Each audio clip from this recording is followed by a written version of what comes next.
Friendships never go out of style. Oh, you're the best friend anybody's ever had, and it's funny, but I feel as if I've known you all this time, but I couldn't have, could I? If you're not over here, in 15 minutes, you can find a new best friend. Welcome to the Best Friends Playbook podcast.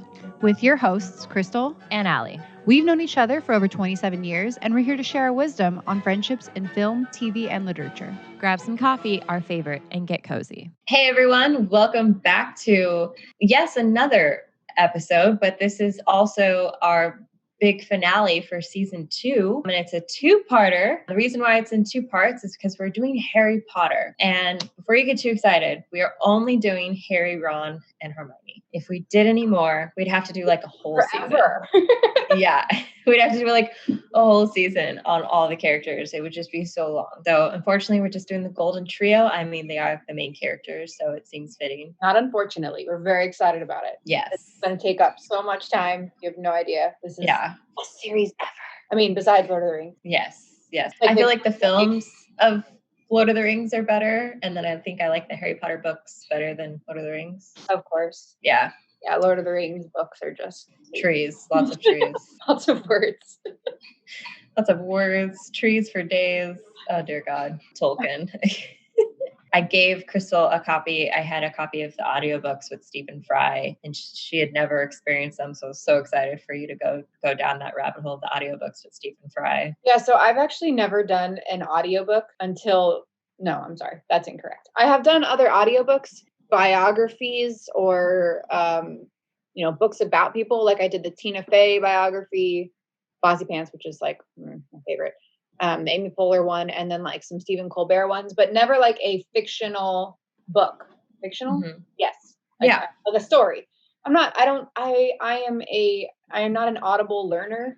So for me, listening to things, as much as I do enjoy listening to podcasts, I have a hard time retaining stuff when I'm listening to it versus watching it or reading it. So I'm not a big audiobook person, but this was life-changing. And yes, I do have my one. I love it. It was life-changing. I couldn't stop listening to it. I would listen to it like getting ready for work, in the car on the way to work, anytime I had a break, anything. It was like Stephen Fry was in my life hardcore for a while there. Like a good solid, I feel like it took me probably 3 months to get through all of them. Yeah, I mean, it's 7 books. That's a lot of hours. 3 months is like short in my opinion. Like, let's be real. If I was reading them, it probably would have taken longer. So yeah, and that was the other reason why.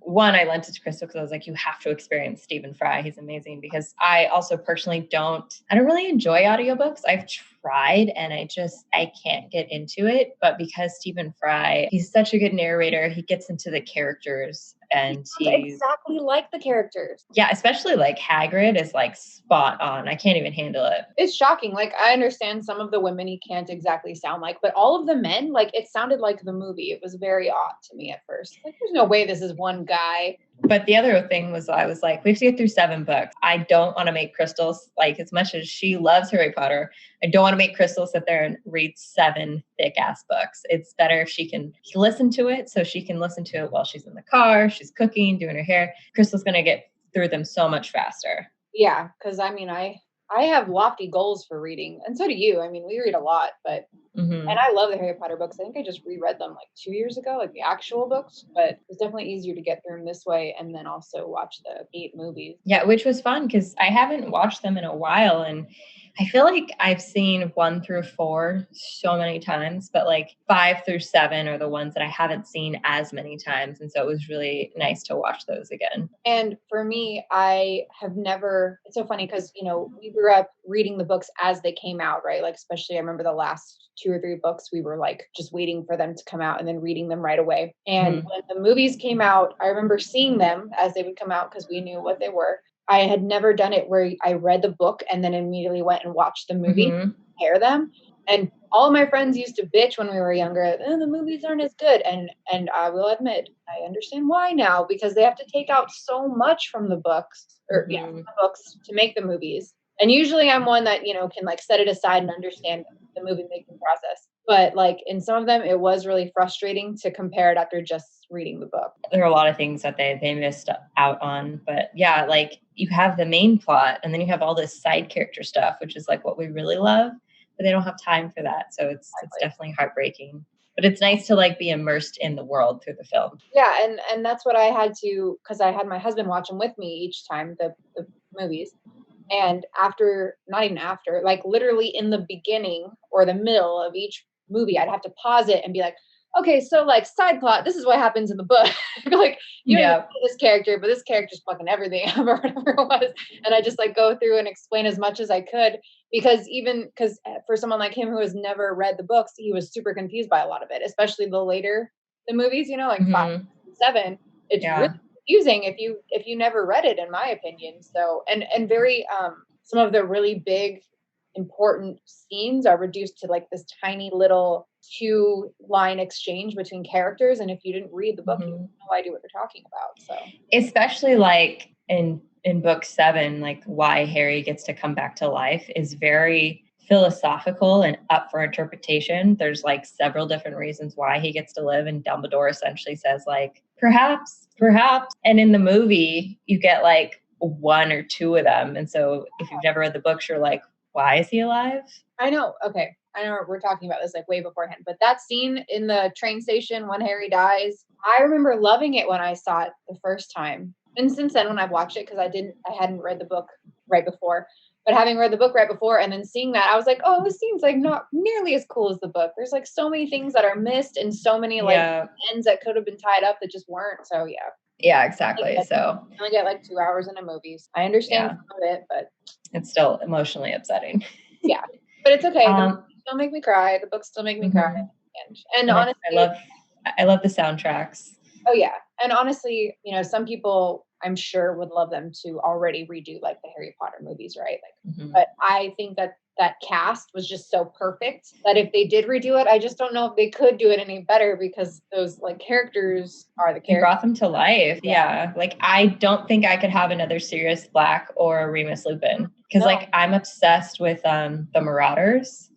They became those characters. Like we have so little of them in the books and the movie, and the actors did such a good job of bringing them to life that if someone else played them, I think I'd just be really upset. I know.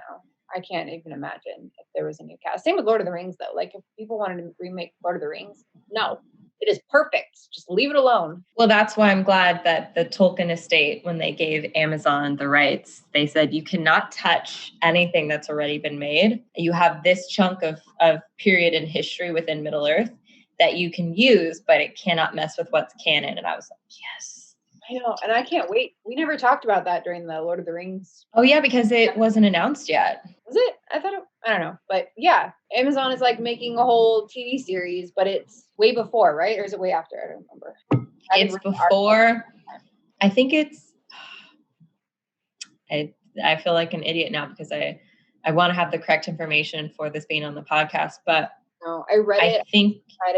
I think it's before it's either before one of the wars or it's in between the wars. It's like a period of time where Tolkien has like a lot of history, but he never developed like a story. So they get like a couple hundred years.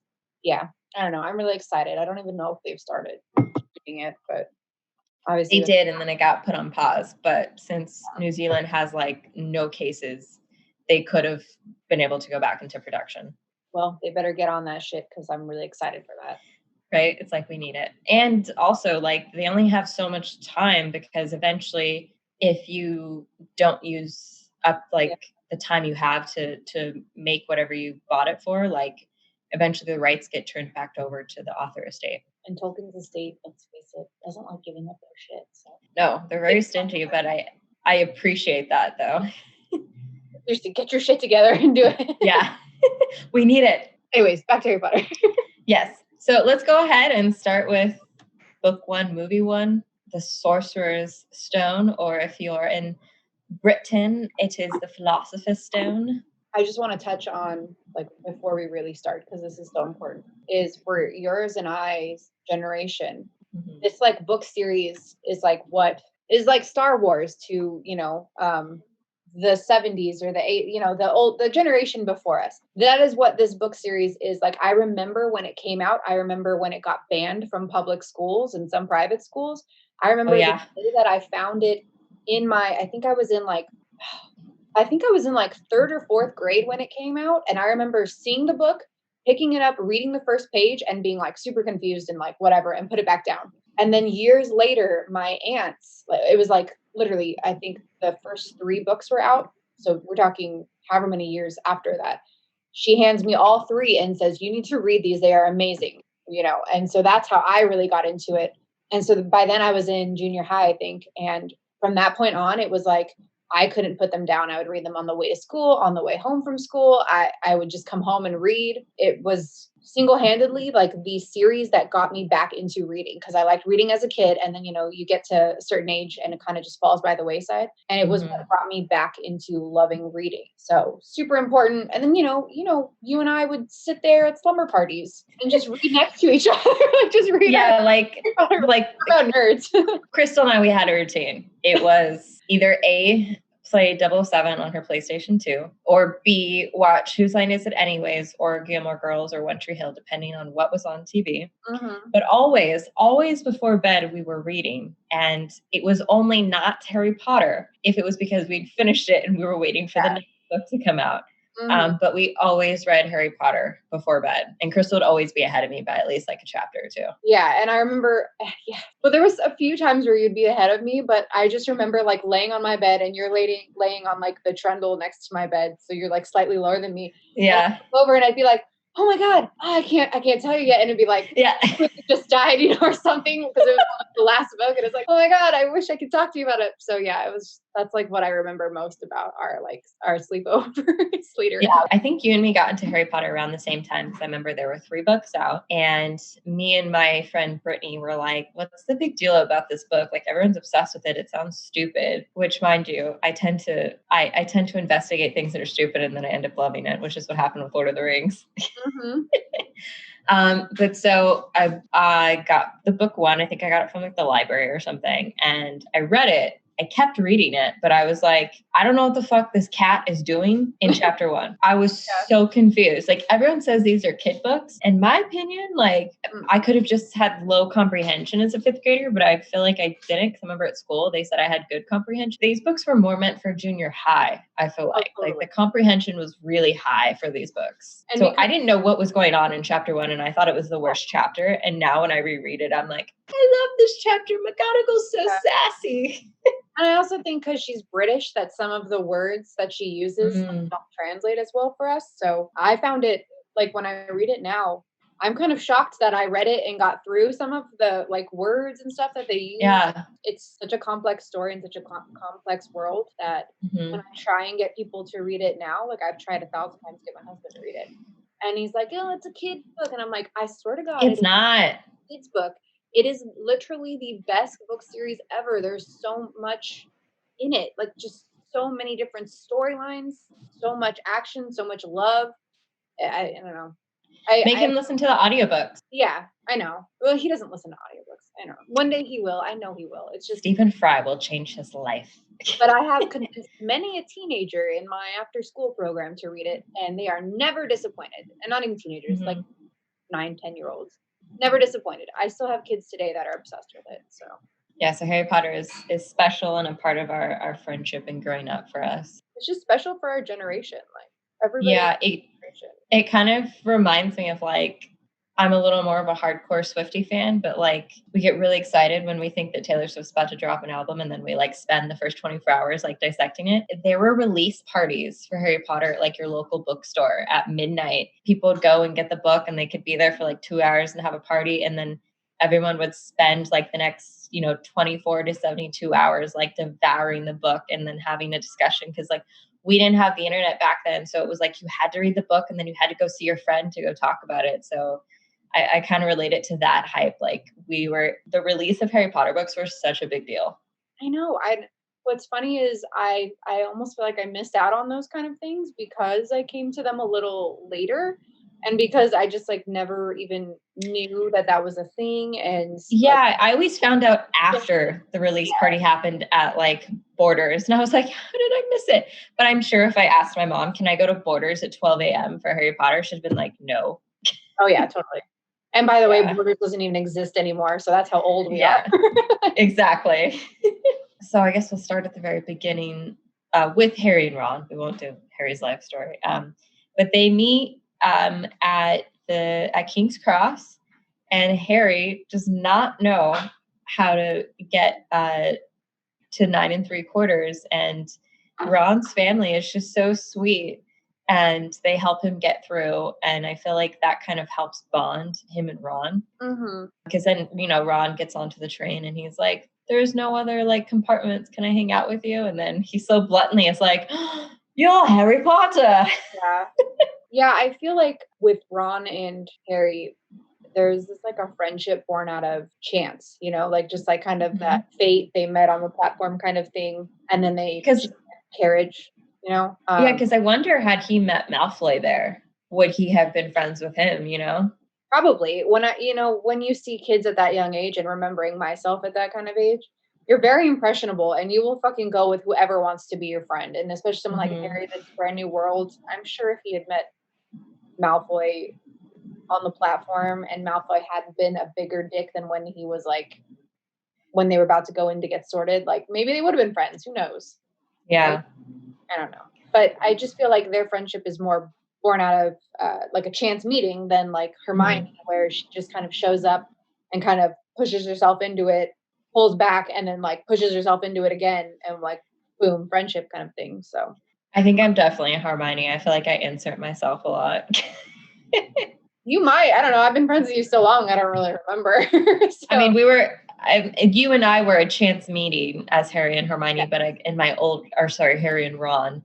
But in my older years, when I got to like choose my friends, I feel like I inserted my way in there. I could see you doing that. I have some friends that are like that I know will like try and insert versus someone like me that just kind of goes with the flow and the feeling, I guess you'd say. But I feel like Ron being super blunt and being like, "You're Harry Potter," that only went over so well because Harry had Hagrid explain to him who he was, but because he'd never really been recognized, he didn't understand the magnitude of who he was, and he wasn't annoyed until within like the second or third book where he's like, "Yeah, I'm Harry Potter." Yeah. So like it didn't bother him. Yeah. Yeah, I could see that. I also just feel like him and Ron have very similar personalities and humor versus someone like Malfoy. I just feel like, it's just that kind of natural click and connection that you have with certain friends when you first meet them kind of thing. It also kind of reminds me of like so for one of my jobs, it's very different day to day. So like I've done extra work on TV shows, and sometimes I see some of my same friends there and sometimes I don't know anyone. And so I'm just looking for someone in the room that like I can connect with and be with for the day, and not be like, if I end up being a loner, it's fine. Yeah. But it's usually nice to have a buddy. And so I feel like that's Ron and Harry were. They just needed someone because they were in a new environment together and they felt safe with each other. And I feel like because they bonded on the train, there was no discussion of like, "Hey, can I hang out with you?" It was just immediate. We're just going to stay together now. We're buddies. Yeah. I would equate that to, at least for me in junior high, we had like homerooms at my junior high. I'm talking only 3 grades. So, and a very small school. Remember, my junior high had 150 kids in the entire school. So 50 kids in a grade. And each year I found that I became friends, like best friends with somebody in my homeroom, right? Because that's the group that you're with all day in all of your classes. So you end up clicking with someone in there so that you're not sitting alone and, have to do these group projects with people you don't like and blah, blah. And so, and when you enter a new school, I feel like it's the same thing. You want to find somebody. So. Yeah, you're just like, who's a safe person, who's not going to judge me, who's going to accept me for who I am. And I feel like that definitely happened for Harry and Ron right off the bat. And I would argue that didn't happen for Hermione, right? Like, honestly, you're so mean to her. Yeah, but you don't see her interaction with everybody. You only really see it with them. But what you see and what you read in the books, it doesn't seem like she does connect with anybody, right? So she is kind of that loner in the beginning, that know-it-all, that wants friends. I just don't think she knows how to get it. And they are really mean to her, because she's smart. Yeah, because we have it. The only interaction she has on the train with them is, "Have you seen a frog named Trevor? A boy named Neville's lost him." It's like we have that interaction, and then she tells Ron to do magic, and since he can't, she's like, you suck, I'm better than you. Yeah, you got some shit on your nose, and hey, Yeah. by the way, you should change into your robes because we're almost there. Yeah, That's really because I know everything, which is like totally fine. Like, I think being a know-it-all, there's nothing wrong with that. She just wanted to do well. Like, she's like, I'm a muggle and I got accepted to this magic school. Like, I want to prove to them I'm worth being here, sort of a thing. funny. It's funny, by the way, that like her and Harry did not immediately hit it off because they're both from like the Muggle world. So yeah, but that eventually later on becomes a very relatable thing, because Ron's always like, how do you guys not know these things? And she's always like, Ron, we lived with Muggles our whole life. How do you keep forgetting this? But like you said, after that, Hermione just kind of keeps inserting herself. Like, she'll sit near them in class. Like in Charms, they sat next to each other, which is where they started being mean to her, because she's telling Ron, like, he doesn't know how to do the like Leviosa spell, and she keeps correcting him. And so then that's when they're mean to her. I feel like because they recognize that it's their fault she's crying in the bathroom, and that's where the troll is, and they go to save her. I feel like that's a really redeeming quality for them to all become friends after that, just without discussion. yeah, that is like their pivotal, okay, let's be friends, because they hurt her feelings and then they go save her. But then, by the way, yes, they save her kind of, but at the same time, she like tries to take the blame by telling teachers that, oh, it was my fault, I did this and I'm, an idiot or whatever she says. But even before that, would they encounter the like dog at some point? And all they see is the trap door, right? Like, it's a big scene, but it's not like pivotal for their friendship. But after that, she stops talking to them. Yeah, because she's mad at them for like breaking rules, and they're going to get her kicked out. Yeah. So like I feel like that kind of like really separates them, but then this troll situation brings them together, not apart. Let me know if I'm skipping over anything, but I feel like when they finally decide to go after the Sorcerer's Stone, and protect it from Snape, they learn to work together as a team and understanding like each other's strengths. I also kind of wonder if like Dumbledore knew that they were going to go down there, so he's purposely set up each room that way because he knew that they could specifically get past them. But then there's also like each professor set up a room that way. But who set up like the wizard's chest? There was no specific professor for that.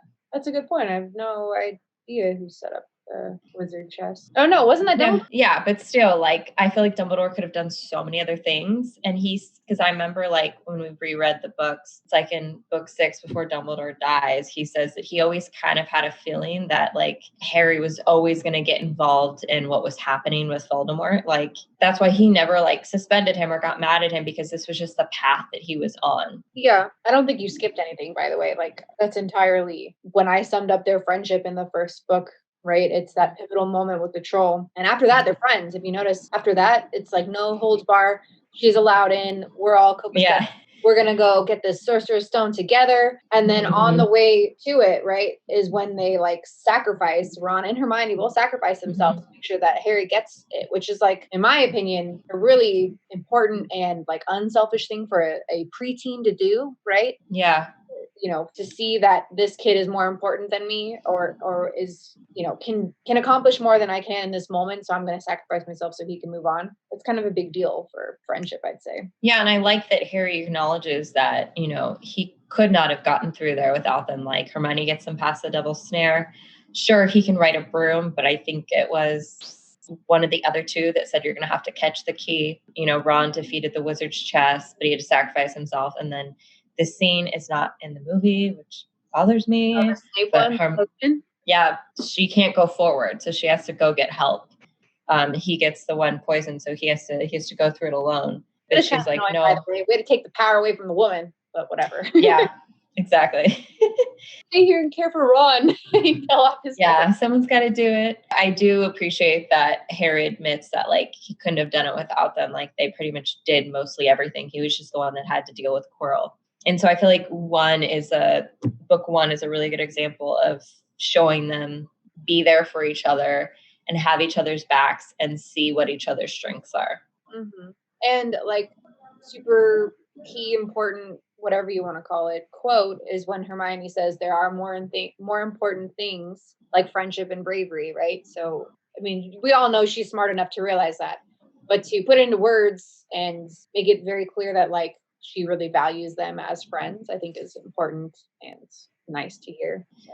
Yeah, like it's a very vulnerable moment, especially for such a young age to have the confidence to be that vulnerable. Mm-hmm. Yeah. Yeah, definitely think it helps that they were faced with life or death. Yeah. Yeah. At 11 or whatever, 11, right? Yeah. Yeah. At 11 to be doing that is insane. So I would have been terrified to do that at their age. drink a potion that I don't know what it is? Fuck no. Right? Hope it works. Mm-mm, thank you. So then that brings us into the Chamber of Secrets, which is like really upsetting, but we see them have each other's back a lot because that's when we learn what a mudblood is and how, like, what a derogatory term that is to use towards a Muggleborn. I just want to show you something here. I have like my notes. Oh no, you can't see that, can you? There, yeah, I can. One, and for whatever reason, I didn't write anything for book 2 at all. I think I just went through it so fast. I'm not sure what happened, but I have zero. That's funny. But it's fine because I know book 2, like, no problem, but it's just fine. Yeah, and I just realized I skipped over an important part of 2 before we get to the mudblood thing with Hermione.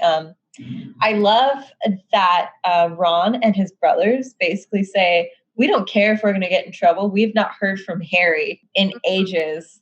We're going to go fucking rescue him from his crazy, like, Muggle aunt and uncle and like jailbreak him out of his house. And they're putting so much on the line besides pissing off like Mrs. Weasley.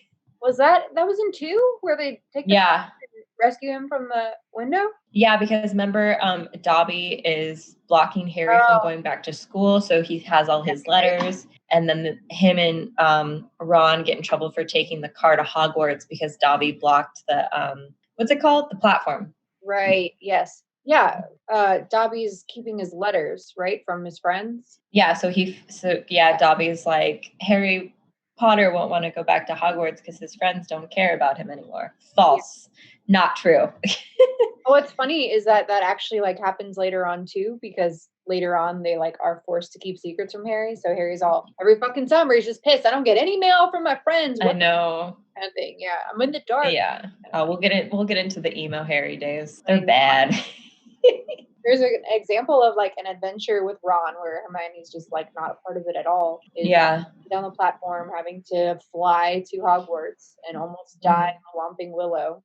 Yeah, and I feel like there's a lot of people, discuss about how J.K. Rowling said that she wishes that Harry and Hermione had ended up together, which I disagree with simply because wait, what? She said that? Yeah, she said it on Twitter. She said, I regret. I never listen to anything she says since the movies or books, but yeah, so it's all new to me. But anyways, sorry. Oh, okay. So like, I don't know, like several years ago on Twitter, she came out and said that she regrets that Harry and Hermione did not end up together, and if she could rewrite it, she would make them a couple. What? I know. You can't take back what you wrote.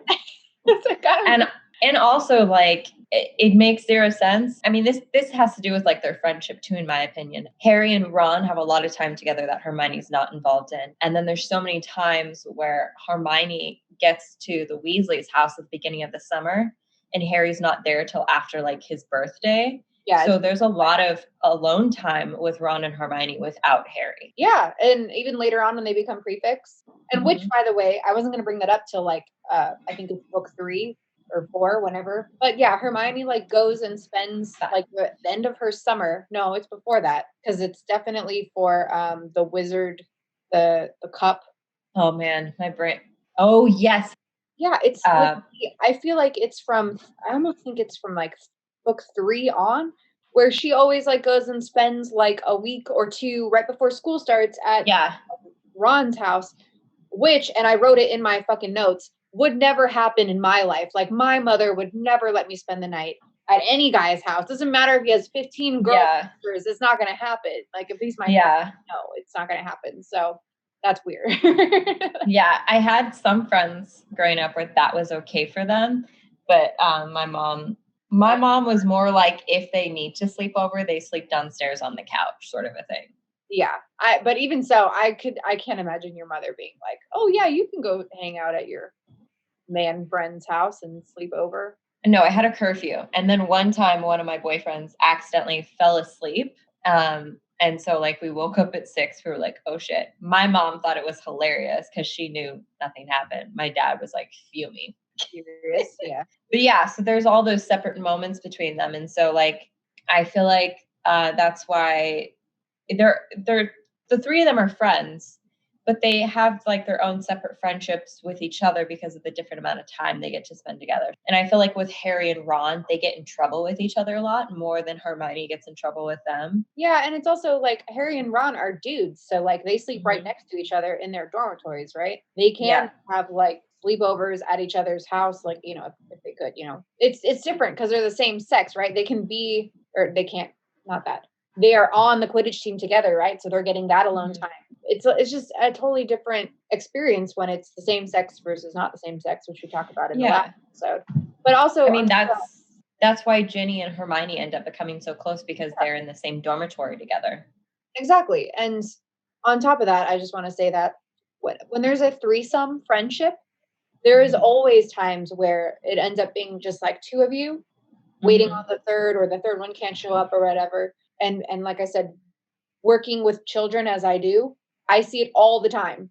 Anytime, like when there's two friends, it's fine. The minute there's a third one, oh my God, it is like constant drama because like, oh, these two want to do that, but I don't want to do that. So they must not want to be my friends. Like there's just a constant issue, I think, when it's an uneven number or when it gets to be more than just like the two of you. And it's not it's not a terrible thing. I'm just saying that there's automatic tension or drama because you can't all be doing the exact same thing together, and you're going to have differing opinions.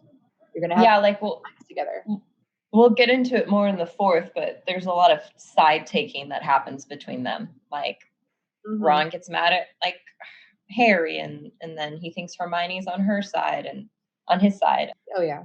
Yeah, in book 2, we have Harry and Ron. They experience Ron and the twins saving Harry, so they get that whole fun adventure. And then on their way to school, they can't go through the platform, so they take the car again, which they get in so much trouble for. And that's when Ron's wand breaks, which is important because then when Malfoy calls Hermione a mudblood, and he knows his wand is broken, but he's so mad. He tries to curse Malfoy, and then he ends up spitting up slugs. And I just like love him for standing up for Hermione in that moment. That was really cute, and that's probably one of my absolute favorite scenes just because it's so funny and so gross all at the same time. So gross.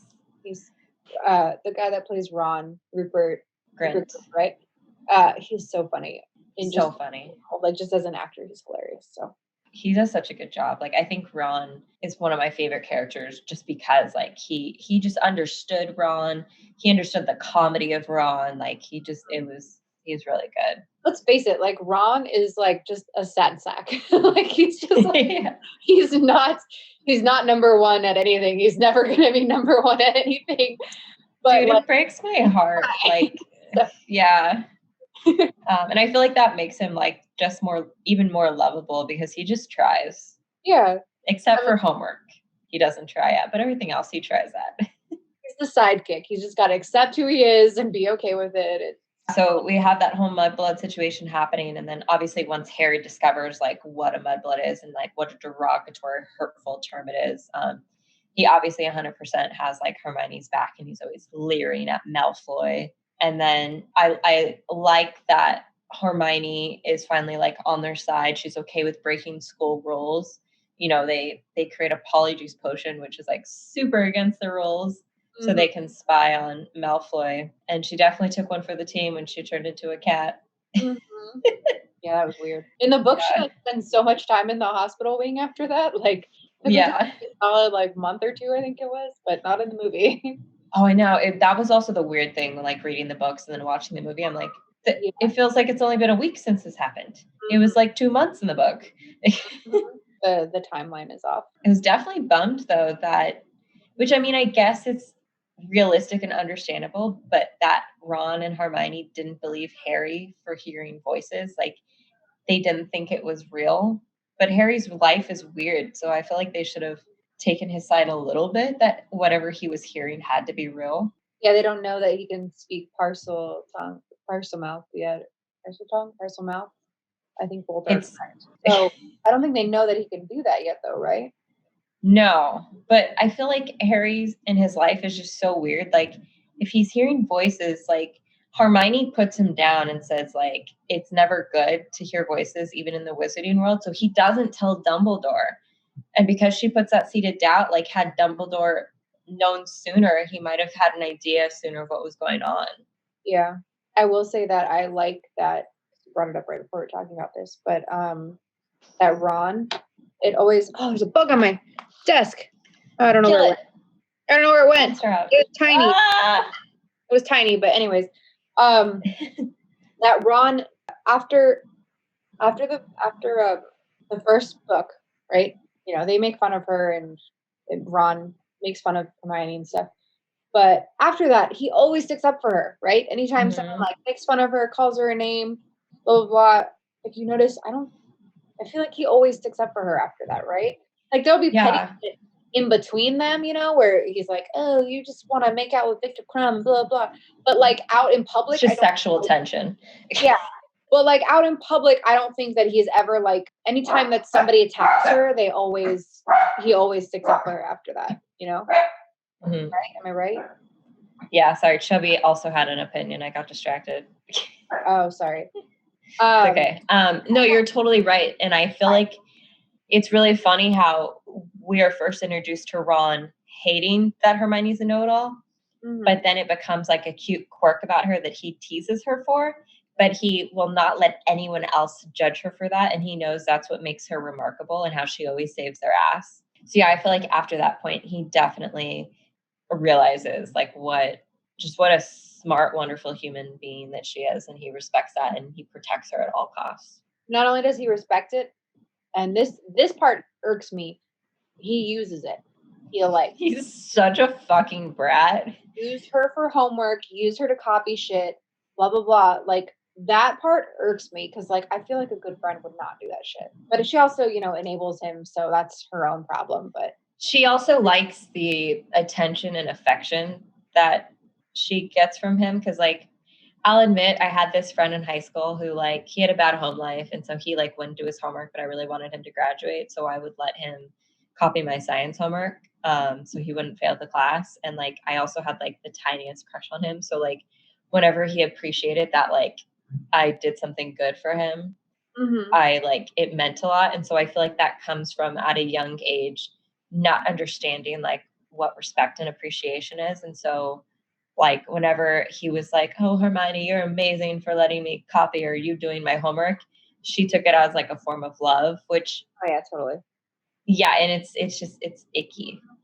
It's just and the sucky part is that that's just school, right? That's just being a young person is because Yeah. I do extremely smart person, right? That I could do math and I would let people fucking copy my math because I wanted them to like me or be my friend or I liked them or whatever the case was, right? So it's just annoying because someone like Hermione you want to like put up here like, oh, you're amazing, you can't do any wrong, and it's like, no, don't be a fucking pushover. Say no to his ass, make him do it himself, kind of thing. So she does hold him captive though in one of the movies because he's being a brat. Oh, is it when he's dating Lavender Brown? Probably. Yeah. Yeah. Oh, it's an Emilio butt. Oh, Emilio, turn around so they can see your face. Let's see your face, not your booty. Oh, he's good boy. We have a special guest with us today. It is Emilio. Emilio, it's a little furry. Yes, the little furry sausage that is Crystal's dog. My little burrito. Burrito. He's so cute. I definitely feel like in the second movie, we kind of just get like, in the book, we just get reconfirmations of everything they earned in the first one about how like they respect each other more now.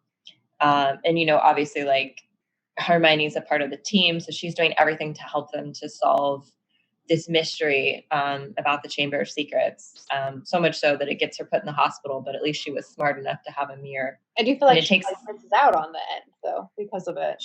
She does miss out on it, yeah, but because of her work and she wrote pipes on the note and the boys eventually find the note, she's able to help them solve the mystery. Yes, it just sucks because it's like a great example of an adventure where she doesn't get to be a part of it. So it's like really Ron and Harry that have this whole cool experience without her, but it happens. But and then I also feel like because Harry saves Ginny, that then creates a stronger bond between him and Ron, because he's like, you risked your life to save my sister. Oh yeah, and that's a big deal for him. Yeah, having no actual sibling, I think if my friend saved them, I'd be pretty in debt to them. So, Yeah. yeah. Is that everything for the source or for the Chamber of Secrets? I feel like it is. I have no notes, so I'm going to say yes because I really don't remember anything else about it. Yeah, I feel like that's any big fights. Like I don't remember.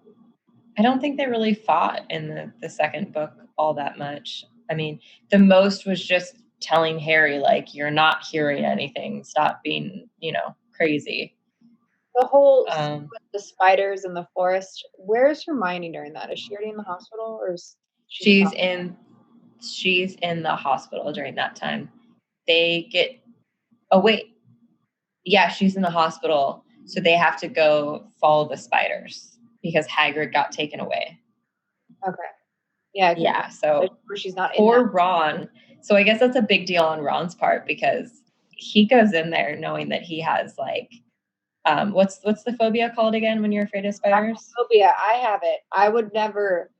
Ron's a baller because I would not do that. I'd be like, sorry guys, we all gotta die. I'm not going in there. Like, yes, it's not my time. Not happening. The basilisk can just have the castle. I'm out. Yeah. Not gonna save anybody. Sorry. Yeah. Ron is a hero for going into the Forbidden Forest to go see Aragog because I would be terrified. So he's a good friend. He's terrified the whole time too. Ron's a baller. He doesn't save book 2, but I mean, let's face it, he's the real hero of book 2. I feel like by going into the spider cave. So yeah, I'll definitely turn it over to him. I mean, Harry facing Voldemort, he's done that before. It's not as scary as a spider. It wasn't even really him. Yeah, it's fine. Yeah, so then we have book 3, my favorite. Book 3, it's so good. Let's get real. You and I both like book 3 the best, right? Prisoner of Azkaban. Yes, it is my favorite because we get Sirius and we meet Lupin, and I love the Marauders. I love a movie. Sirius is like, I don't know what it is about him. He's just magical and wonderful, and I love that man. I'm really sad that he dies. I know. Then she kills Remus. Like, I think she's worse than George R.R. Martin because, like, half the people in Game of Thrones, I know I haven't seen all of it, but what I do know, they're like monsters, and J.K. Rowling makes you fall in love with these people and then just fucking kills them. Nah. Game of Thrones is worse for that. Worse? Okay. Then it's on. Imagine liking anybody, all of them, and then they just die. I mean, I feel like that's what she does in the 7th book. She just fucking massacres everyone. Right. But I feel like she does keep a lot of the good ones. But yes, Sirius is definitely my favorite. Mm-hmm. And I think they did such a good job of casting him and just his style, the way him as a person. And yeah. I've never had that kind of like love for a father figure in a book or movie for that kid, that main character. But fuck, it is the worst thing ever when he dies. It is literally the worst thing ever. It makes me cry every single time. He is just the perfect godfather to him. Oh, but so wait, this is when Ron and Hermione first start arguing because Hermione gets a cat and her cat fucking hates Ron's rat because it's Peter Pettigrew, but we don't know that. And so in the book, her cat is constantly attacking Scabbers. And Ron's just like being like a little like crybaby about it. And he's like, keep your cat away. Like, you're stressing Scabbers out. He's so thin. Yeah, that's my very first note on this. Is Ron and Hermione constantly argue about the cat and the rat. But it's never ending. But by the way, I also put on here, because there are other major, I'm sorry, I'm just going to skip around because I only have 4 notes on this whole entire book. But like the other major thing that happens is that Ron and Harry both stop talking to Hermione. And this is in the book, not in the movie. Stop talking to Hermione because when Harry gets the firebolt, is that what it's called? Yes. Randomly, there's no like name attached to it, no tag. And of course the guys are thrilled. Fuck yeah, I got a firebolt, right? But Hermione's like, be careful. You don't know what the fuck, who sent you that. Which she is correct, which I love. Yes. She reports it to McGonagall, though, and McGonagall takes it away. So they're like, fuck you, Hermione. We don't like you anymore. Even Oliver Wood is mad at her. Yeah. So, like, that is their two major fights around that whole entire movie are about those two things. And so then I have on here my, like, last thing about it is Hagrid saying to Ron and Harry, I thought you two valued friends more than rats and broomsticks. Yeah, he fucking calls them out and he's like, you guys are being mean to her for no reason. She doesn't have any other friends. Like, she goes to Hagrid's and, like, cries and stuff. And by the way, it's so sad. But to be fair, though, as an adult now, I don't know how it'd be as a child at a boarding school. As an adult now, though, I will admit my dogs, you can't tell by how spoiled he is, are rather important to me. If my friend was being a fucking dick to my dogs, I probably wouldn't invite them over to my house anymore. So there is a little bit of understanding on that front. On the firebolt thing, I get that. I understand why she did that, and she's smart for doing it. But yeah, the animal thing, like, if I was Ron and if I really cared about Scabbers, I would be kind of pissed. So. Yeah, like, I think there's definite understandable tension because, like, Hermione could be doing a better job of keeping an eye on her cat, but she's choosing to just let him run rampant. And she should be more respectful about that. But yeah, I agree with the whole firebolt thing. The boys were not being responsible, and I totally get that they're excited. But, like, that's why I like Hermione, because I feel like she's the conscience of the group. She sort of keeps them in check whenever they start to get, like, too crazy and they need to be safer than sorry. She totally fucking tattled on them, which is hilarious, and they're furious, but she had to do it. And she knew that she was in the right, so much so that when at the end he's like, yeah, Sirius sent me the firebolt, and she's like, I told you, but it was for, like, the wrong reasons. I remember when the third movie, like, came out, everyone immediately was, like, bitching about the director, how dark it was going to be, the way they were doing everything. I just remember constant bitching about it from fans, from anybody. And looking back, I still actually, I know the other major thing, which was weird, I'll admit, the change of location, right? The castle changed from everything changed after that movie. And where they were shooting it. Yeah, like, everything kind of changed randomly and it became such a darker series. And I didn't dislike it, and I still don't, but I did dislike the way they twisted some of the plot, like the firebolt being at the very end and no issue with it was, like, one of them. So yeah, because that's definitely, like, me and my boyfriend David, we've definitely talked about that. Like, we like the art direction that the director took it in, and we think he made it more moody and dark. But I personally still feel like he had time to do more, and that is something that we also like. That's probably one of, like, the one movie that I think David feels like was done the best when it comes to writing and directing. But him and I do agree that throughout all the movies, there's a lot of these really showy, exaggerated, like, flashy scenes that are unimportant. And if they had just taken them out and put in the actual scene and, like, had it sum up a character moment within, like, 3 or 4 minutes, that would be more valuable to the story than these flashy moments. Totally. Yeah, there was times I don't remember anything particular in 3, but I do remember in, like, 5 or I think it was 6, maybe even 7, where they're, like, flying over London on their broomsticks, being chased, I think, or something. And Jay, like, looks at me, and because it was, like, the opening scene, I think, and he's like, "What the fuck is going on?" And I'm like, "I don't know, dude. This isn't in the book. This is just flashy. I want to show off London skyline, and I want to show some action. Like, this is just a movie. Just like, there's no real to this scene." And, like, continuity wise, David's pissed. He's like, we never see them actually land, so to show them flying and not see them land makes that whole scene pointless. The whole scene where, like, Harry's flying on his broom during the Quidditch game, and, you know, he's super scared of the Dementors. They could have spent a little more time doing that. And also, like, this is just, like, a fan pet peeve. I didn't like that they gave him goggles. It would have taken 2 seconds for Hermione to come down to the field and do a spell to give him little windshield wipers. Didn't she do that in the book, by the way?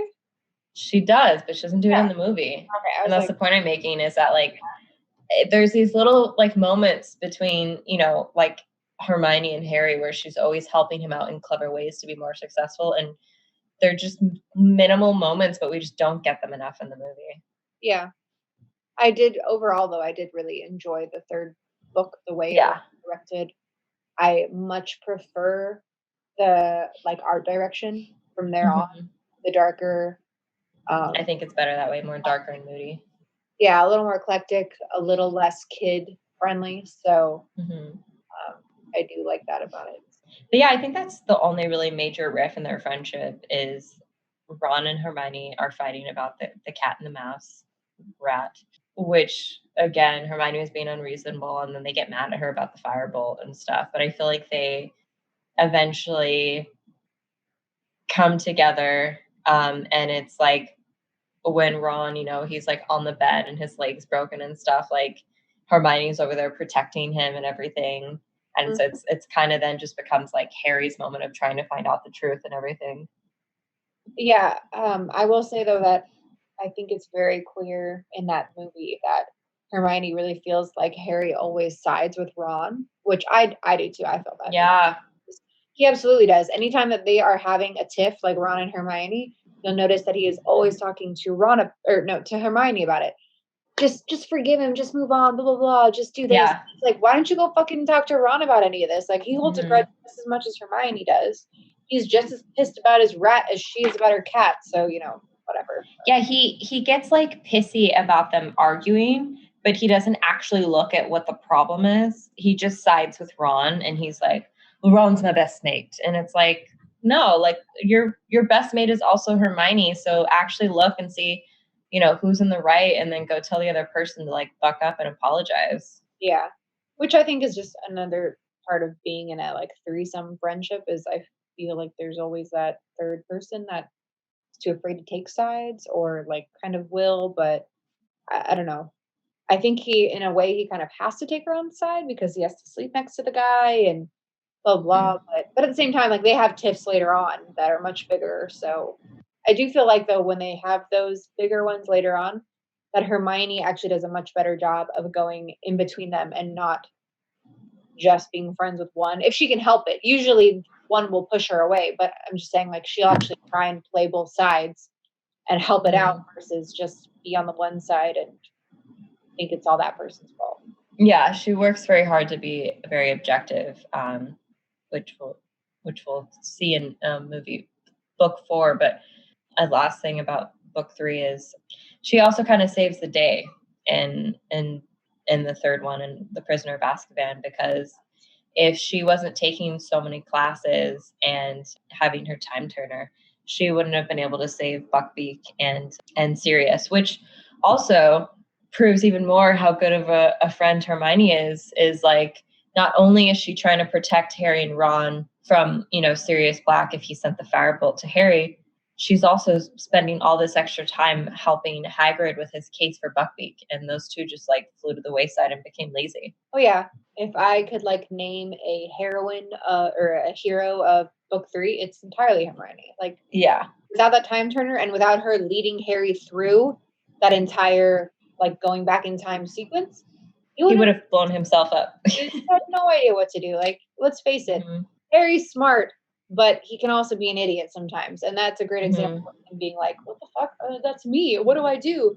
kind of thing. So even up until like the very last moment, he thought he saw his dad across the water, right? Like, he had not put it together that it was him. So without Hermione there, it really it really like solidified the whole ending and saved more than one life, as Dumbledore says. Yeah, like I feel like she really teaches him, like, just by example, of how to be a critical thinker and how to look at life a different way. Otherwise, he'd probably be just as lazy as Ron.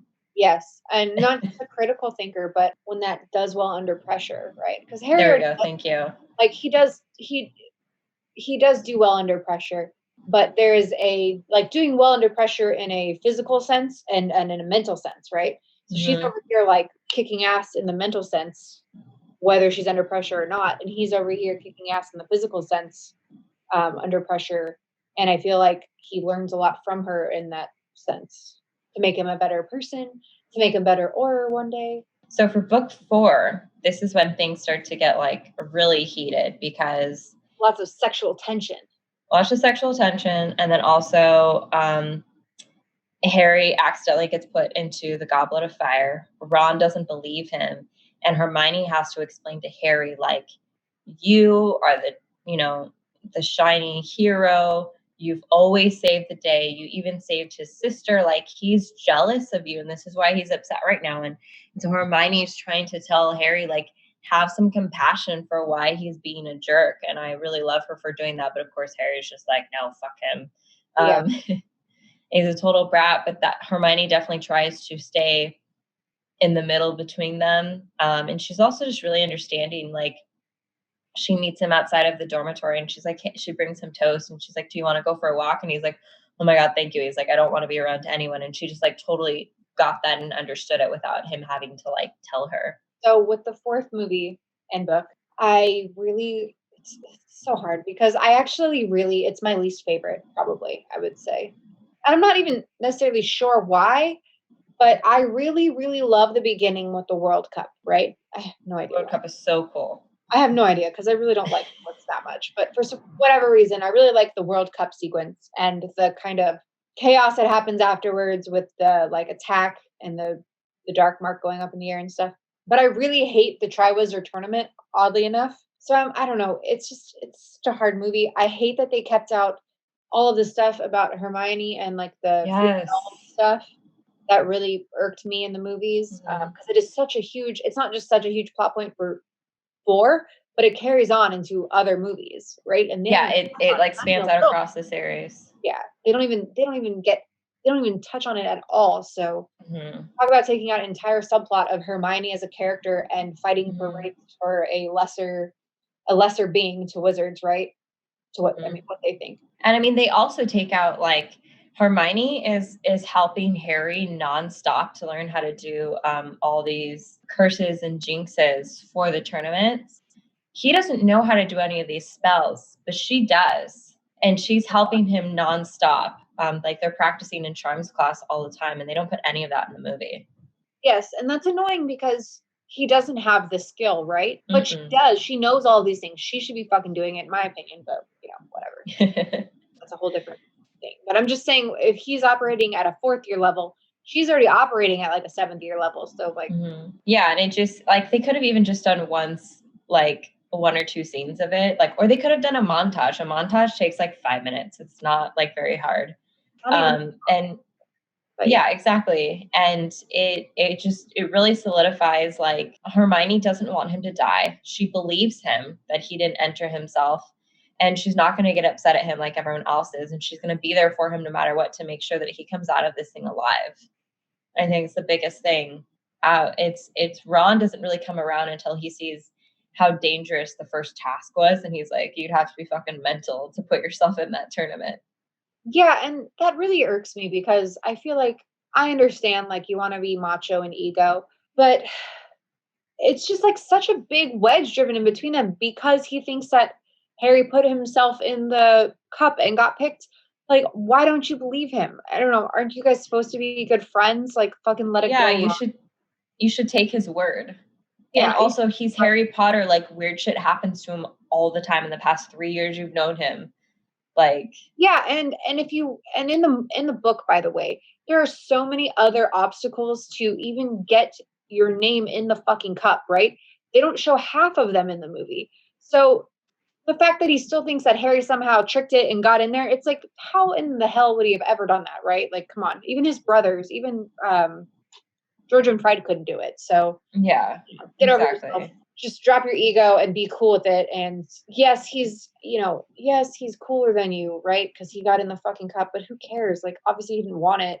And yeah, it is scary and stupid. So I think it's really dumb to hold a grudge for that long about it. But yeah, he's definitely a huge brat about it. I also love that Hermione's not grossed out by Rita Skeeter shipping them as a couple. She's just more mad that Rita Skeeter is publishing like gossip. And it's just so funny how like Rita comes after her and publishes, all the stuff in the gossip magazines. But I just think it's a really true testament to their friendship that she's not like, I think that if she'd been like, ew, Harry, like, then I feel like maybe she might like him. But she's just like, we're just friends. Like, she's so nonchalant about it. But I do Yeah. feel like as a teenage girl, I don't think that any teenage girl would handle it the way she did. I just feel like No. would not even just like that's so gross. I feel like teenage girls cannot handle like gossip when someone's talking about them. 'Cause it happens in school, like it's pretty commonplace. So I just don't think she would have handled it that way personally, but it's fine. She is very mature for what's going on, but I guess we could say she's being childish when she goes after Rita Skeeter. Like, she vindictively goes after her. Yeah, I guess. I mean, she gets her revenge in the end, but I just feel like as a teenage girl, I would have been fucking really upset about it. And yeah, my vengeful side probably would have come out like immediately. Same. Funny is that it doesn't go over well with the guys. So, like, yeah, because Ron's furious. He's also mad because she's dating Victor Crumb, which, that's so funny. I love that she gets so infuriated at him and tells him, like, next time ask me first, which is when we start to realize that, like, they both have feelings for each other. Hermione is aware she has feelings for Ron. She knows Ron likes her, but he can't understand his feelings or even comprehend them. So he's just being a total dick to her, especially at the ball. Yeah, I think it's really funny because Ron is so jealous, right? And he like straight up just says like terrible things to her. Like he's just dating you because he wants secrets on Harry so he could beat him in the Triwizard Tournament. Right? Like it's so awful. Never, like talked about anything like that. It's just fucking mean, and he's super jealous, so whatever, but and I get that he's trying to like make Hermione seem that Victor Crumb doesn't see her for who she is and how wonderful she is, but it comes off as if no one could ever like her. Oh yeah, which is why it's so mean. Yeah, and all that happens after he waits until the last second to ask her as a last resort, to which she goes, "No, fuck you, I got somebody." So bitter, and he just waited too long. Honestly, like, come on, get some big balls, Ron. And I love how she won't tell him. She's like, "No, you don't believe that I have a date, then you don't get to deserve to know who." Even Ginny won't tell him, which is hilarious. But I feel like that's pretty much it for them in the fourth book, because then after that, we just have like each Triwizard Tournament, and then in the last tournament, it's all about like him and Voldemort coming back. So there's not like after that, it's just him in the hospital wing with everyone explaining what happened, and obviously like Ron and Hermione are by his side and they believe him 100%. Yeah. The only other like thing that I would like touch on in the book itself about their friendship is the fact that like when they have the lake thing, they're supposed to be important to them, right?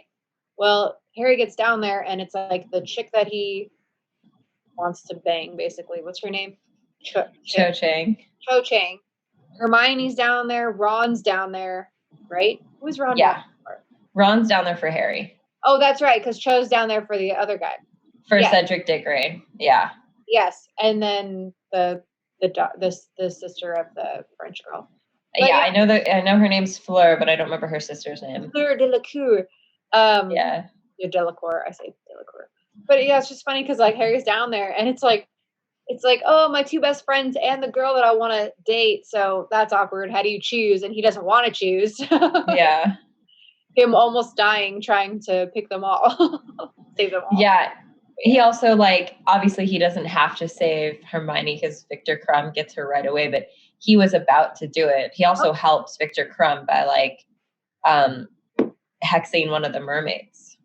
But that's what's funny is in the book, like I don't think it's Victor. I think it's the other guy. Who's the guy that dies? The one that dies. Cedric Diggory. Cedric. I'm pretty sure. Cedric gets Cho first. Yes. And Victor like comes up like pretty late in the game, and Harry's like, "What the fuck, man? I gotta, you gotta save her," kind of thing. But it's just funny because everyone like makes fun of Harry afterwards. Like, you didn't really take that seriously. Like, you thought they were gonna kill us. Like, we just volunteered to be killed, kind of thing. But like, he really cares. Yeah. He wanted to save them all, so it was cute. Emilio has an opinion about that. He lifted his head very slowly and looked at you. He should have saved them all. Yeah. We'll watch Harry Potter later, and you can tell me all about it. Okay. Good, Mom. Good. Yeah, he just like literally lifted his head and went. He was so concerned, like dead listening to what you were saying. It was so cute. I can't think of anything else really. I mean, the ending sucks, obviously, but there's really no. Some things start to get really dark and real. Mm-hmm. Voldemort's back. Yeah. So buckle up, kids, because it's gonna be a ride. It's gonna get real emotional after this. That is our part 1 of the Golden Trio. I have a feeling part 2 is gonna be so much longer. The Golden Trio. Oh, I need to wear my. Do you have the Deathly Hallows? Yeah, because every time you say Golden Trio, I'm like Harry, Ron, Hermione, like on each corner. Yeah. Yeah. Yeah, I have a feeling part 2 is going to be a lot more emotional. That's when we start to get more emo Harry, where he's just yelling all the fucking time, which like is not really excusable, but I understand why he's being this way. Yeah. I feel for him. Harry's always angry. Ron's just always horny and jealous of all the dudes that want to be with Hermione, basically. Yeah, and Hermione's just holding everything together. Yeah.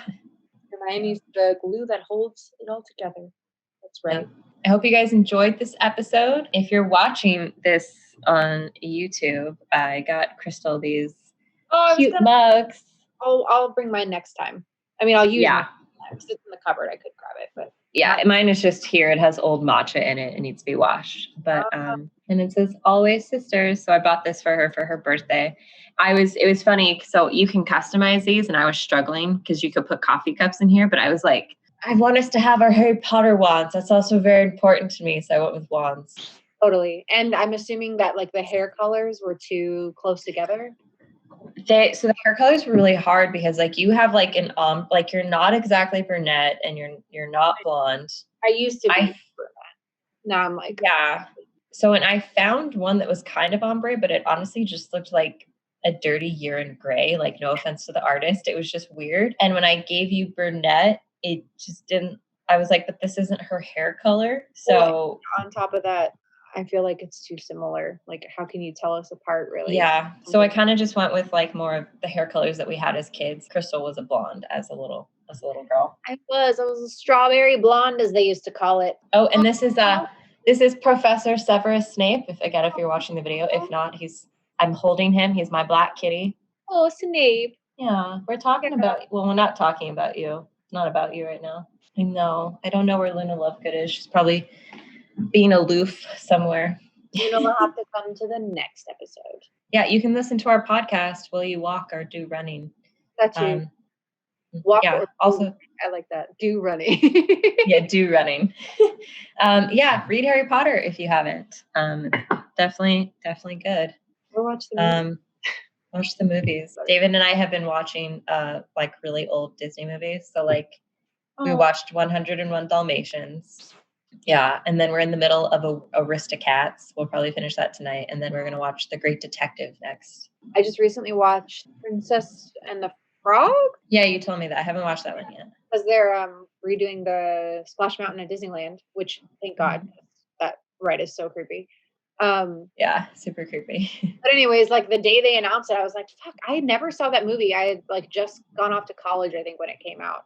So I watched it, and oh my God, it's so cute. Now I'm like, I want you guys to definitely make sure you make the ride good because it's super cute. Yeah. And it really, I know it reminds me of an old Disney movie. Like it's not the new ugly animation, and like the songs are good. The animation is like old school. I don't know. I just like it a lot. So. Well, it's funny. David was watching Moana, and the animation was so good. Like it reminded me of like how good the animation is in Finding Nemo. And I had just watched Frozen 2, and I love that movie, but the animation is subpar compared to like Moana. Well, and what's funny is if you watch like Toy Story now, right? Like that was huge back in the day. That was like the best animation. And now you watch it, the first one, and it's like, oh, it's not as good anymore. Yeah, obviously like Pixar made leaps and bounds, but they've come so far since then. Yeah, it's funny. I was like, oh, yeah, this used to be like the best animation out there, and now not so much. I also finally watched Toy Story 4, which wasn't needed, but it was super cute. Yeah, I made Jason watch it because I'm not about, like, after they get past 3, I'm always out. Like, and even then, I usually don't watch. Like, I've never watched. I'm pretty sure there's like at least 3 sequels to Lion King, because I know there's like a 1.5 and Yeah, it's maybe a bad. 2 and a 3. I've never watched any of them. Okay, I don't usually do sequels unless it's really warranted. But I had to watch the 4th Toy Story with summer camp last year, and it was actually really cute. I liked it. Yeah. Antique shop. Forky, which I thought was gonna be really stupid. He was pretty funny. He's so funny. Nothing special, but he's funny, you know. So like it was a lot better than I thought it would be. So Him having to keep diving in trash because that's where he feels safe is so sad. Thanks for listening, everyone. Part 2 will be out shortly, and then we're going to go into pre-production for season 3, which I'm excited to start watching new stuff. send us any suggestions of what you want to hear, because we have some ideas, but I always like hearing other suggestions. So Yeah, we want to know like what you guys want to hear about, or hear about and learn about, because we do this for you, for us, but for you. Yes, we have a few ideas, but let us know on the socials, or you can email us. yes, please. All right, stay safe, kids. We will talk to you soon. Bye. Bye. She's my friend because we know what it's like for people to be jealous of us. It's so nice when you can sit with someone and not have to talk. You and I are a team. Nothing is more important than our friendship. Thank you for listening to the Best Friends Playbook podcast. You can follow us on Instagram, Twitter, and Facebook. You can also email us episode suggestions at bestfriendsplaybook@gmail.com. And if you could please leave us a review on iTunes.